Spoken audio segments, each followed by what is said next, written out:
Vijayawada central నియోజకవర్గ పంచాయతీ కాస్త CMO office వరకు వెళ్ళింది. గత కొద్ది రోజులుగా మల్లాది విష్ణుకే టికెట్ కేటాయించాలని ఆందోళన చేస్తున్న సంగతి తెలిసిందే. ఈ విషయంలో ఎమ్మెల్యే వెల్లంపల్లి శ్రీనివాస్ ఇక్కడ పంచాయతీ తీరితే గానీ తాము పోటీ చేయడానికి సిద్ధంగా లేనని విషయాన్ని స్పష్టం చేశారు. ఈ ఇద్దరి మధ్య జరుగుతున్న వివాదంపై ఆరా తీసిన పార్టీ పెద్దలు సీఎంఓ కార్యాలయానికి ఈరోజు ఫోన్ ద్వారా పిలిపించారు. సజ్జల రామకృష్ణ నేతృత్వంలో సీఎం జగన్ దగ్గరికి వీరిద్దరిని తీసుకుని వెళ్లి ఈ పంచాయతీకి ఒక చెక్ పెట్టేందుకు ప్రయత్నాలు జరుగుతున్నాయి. ఈ రోజు సెంట్రల్ నియోజకవర్గం సంబంధించిన అభ్యర్థి ఎవరనేది ఈ రోజే తేలనుంది.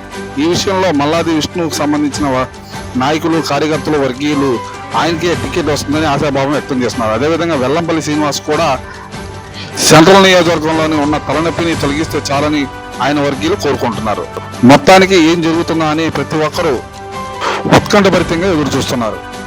సీఎం జగన్ విజయవాడ సెంట్రల్ నియోజకవర్గ పంచాయతీ ఏ విధంగా తీరుస్తారో ప్రతి ఒక్కరూ ఎదురు చూస్తున్న పరిస్థితి.